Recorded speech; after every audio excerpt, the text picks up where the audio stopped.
പങ്കെടുക്കലില്ല. ഒന്നിനും പരിപാടിക്ക് എനിക്ക് വെറും കൃഷി പണിയിൽ മാത്രമേ എനിക്ക് ആദ്യമേ ഉണ്ടായിട്ടുള്ളൂ.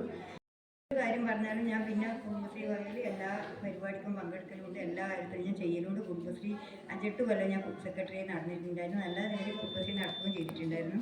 പിന്നെ എൻ്റെ കാലിന് ഓപ്പറേഷൻ ചെയ്തതിന് ശേഷം ഒന്നിലൊന്നും ഞാൻ ചെയ്യാൻ പറ്റിയില്ല. എങ്കിലും പറയണം, ഇനിക്കൂടി എത്താൻ കാരണം വിദ്യ തന്നെയാണ്. വിദ്യ എന്ന് തന്നെ എൻ്റെ അടുത്ത് വരലും നോക്കലും എല്ലാം ചെയ്ത് ഞാൻ യൂട്യൂബ് തുടങ്ങിയതിന് ശേഷം ഞാൻ ഒരു യൂട്യൂബ് തുടങ്ങിയിട്ടുണ്ട്. കഴിഞ്ഞ ഒക്ടോബർ 20-നാണ് ഞാൻ യൂട്യൂബ് തുടങ്ങിയിട്ടുള്ളത്. മക്കളെ കൂടാതെ നമുക്ക് തന്നെ സ്വന്തമായിട്ട് ജീവിക്കണം എന്നുള്ളൊരു ആഗ്രഹമുണ്ടാണ്. മരിക്കുന്നവരെ നമുക്ക് നമ്മുടെ സ്വന്തം ജീവിക്കുന്ന ആഗ്രഹമുണ്ടാണ്. ആ യൂട്യൂബ് തുടങ്ങാൻ കാരണം പിന്നെ എനിക്ക് കാലിൽ സുഖിലുണ്ടായി, വീഡിയോ എടുക്കാൻ പറ്റാണ്ടായി. അങ്ങനെ ആയതുകൊണ്ട് ഇപ്പോൾ ഇവരെ കിട്ടുന്നില്ല. ഇപ്പോൾ ഈ മാസം കുറച്ച് പൈസ വന്നിട്ടുണ്ട് വരും പറഞ്ഞു കഴിഞ്ഞാൽ.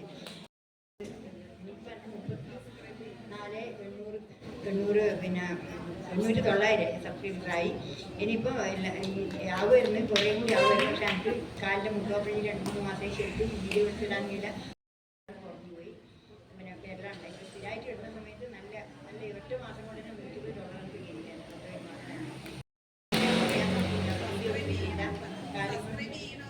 എല്ലാവരും നിങ്ങളെല്ലാവരും സബ്സ്ക്രൈബ് ചെയ്ത് എല്ലാവരും എൻ്റെ വീഡിയോസ് കണ്ടിട്ട് എനിക്ക് പിന്നെ എല്ലാവരും പിന്നെ ദിവസവും കാണുകയും വേണം. ഏതെങ്കിലും ഒരു സമയത്ത് എനിക്ക് വേണ്ടിയിട്ട് ഒരു അരമണിക്കൂർ എനിക്ക് വേണ്ടിയിട്ട്, അരമണിക്കൂർ വേണ്ടിയില്ല, ദിവസം കാണുന്നതിന് അരമണിക്കൂർ വേണ്ടിയില്ല, ഒരു കാമണിക്കൂർ. ഞാൻ അത്രയേ ഉള്ളൂ. 10 മിനിറ്റ് തായായിട്ടുള്ള വീഡിയോസ്. ഇപ്പം ഞാൻ രാമായണം വായിക്കുന്നുണ്ട്. അതുകൊണ്ട് ചെയ്യേണ്ട വട്ടം എത്തി വന്നിട്ടുണ്ട്. നിങ്ങളെല്ലാവരും എന്നെ സഹകരിക്കണം. നിങ്ങളെല്ലാവരും സഹകരണവും എല്ലാം എത്തി. ഞാൻ ഈ യൂട്യൂബിൽ വന്നതിന് ശേഷം ഞാനിന്ന് മനസ്സന്തോഷത്തോടെ ജീവിക്കുന്നുണ്ട്. ഒരു പ്ലാറ്റ്ഫോമാണ് യൂട്യൂബ് എന്ന് പറയുന്നത്. പ്രായമുള്ളവർ എത്തിപ്പെടേണ്ട പ്ലാറ്റ്ഫോം. പക്ഷേ പ്രായമുള്ളവർക്ക് പ്രായമുള്ളവർക്ക് ഈ യൂട്യൂബ് ചോദിക്കുന്നുണ്ട് ഓരോരാൾ വെച്ചാൽ അവർക്ക് ഏറ്റവും ഞാൻ ഇപ്പം പറയാം, പ്രായമുള്ളവരെ നമ്മൾ ഇനിയിപ്പോൾ എന്ന് വെച്ചാൽ അവരെ കൊണ്ടാക്കുന്ന ഒരു അവസ്ഥ അനുസരിച്ച് അല്ലെങ്കിൽ ഒരു അച്ഛനമ്മേൻ്റെ ഒരു അപകടം വെച്ച് കഴിഞ്ഞാൽ അവരെ വീട്ടിലാക്കുന്നുണ്ടാവും. അതുകൊണ്ട് അവരെല്ലാം ചെയ്യുന്നത് എവിടെയാ വൃദ്ധസേന. അങ്ങനെയുള്ളവർക്ക് പറ്റിയ ഒരു പ്ലാറ്റ്ഫോമാണ് നമുക്ക് യൂട്യൂബ് എന്ന് പറഞ്ഞാൽ. കുറച്ച് ആൾക്കാരോട് സംസാരിക്കാനും ഒരു ലൈവ് ഇട്ട് കഴിഞ്ഞാൽ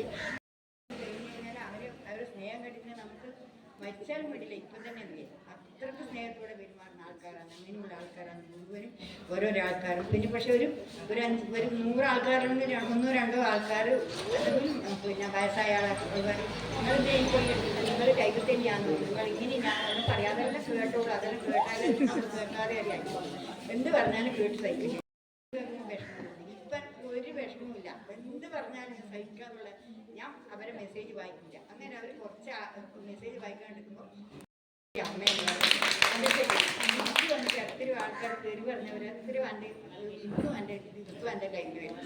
അങ്ങനെയുള്ള ചിലവർ ഇതാവില്ല. ഇപ്പം ഞാൻ നോക്കിയിട്ടില്ല. ചിലവർ നമ്മൾ തെറി വരുന്നതിന് അപ്പാട് അവരെ കയ്യിലാക്കുന്നത്.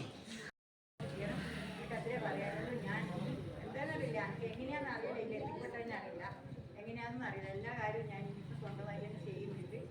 എല്ലാവരും ഇങ്ങനെ ഇതേപോലെ മുന്നോട്ട് പോയി നിങ്ങളെല്ലാവരും ഇതുപോലെ ചെയ്തു കഴിഞ്ഞാൽ നിങ്ങൾക്ക് കൃഷി ഞാൻ ഇന്നും അന്നല്ല എല്ലാ കൃഷികളും ഞാൻ ചെയ്തിട്ടുണ്ട്. സ്വന്തമായിട്ട് ടാപ്പിങ് ചെയ്തിട്ട് കല്ല് കൊടുത്തു എല്ലാ കാര്യവും ഞാൻ ചെയ്തിട്ടുണ്ട്. അതെല്ലാം പിന്നെ എൻ്റെ ഒരു ഇതുകൊണ്ടല്ല, ഞാൻ തന്നെ സ്വയം വന്നതെന്നറിയില്ല. എന്തോ ഒരു ആത്മധൈര്യമാണ്. ഒരു കരണ്ടിന് കല്ലിനാണ് ഞാൻ കുഞ്ഞിൻ്റെ കല്ല് കൊത്താൻ തുടങ്ങി. ആ കല്ല് കൊത്തിയിട്ട് ഞാൻ 12 കൊല്ലം കല്ല് കൊത്തി ജീവിച്ചിട്ടുണ്ട്. വീടെടുത്തിട്ട് കല്ലും ചെയ്തിട്ടുണ്ട്. പിന്നെ വേറെന്തും ആക്കാനും ഞാൻ ചിന്തിച്ചു. അപ്പോൾ അന്ന് ആരും പറഞ്ഞു, റബ്ബർ ടാപ്പിങ് കൊടുക്കും, ഫോട്ടറിന് കൊടുത്തു കഴിഞ്ഞാൽ അത് എടുത്തു കഴിഞ്ഞാൽ നമുക്ക് നല്ല വരുമാനം ഉണ്ടാക്കാം. ഞാൻ അതിന് പോയി. റബ്ബർ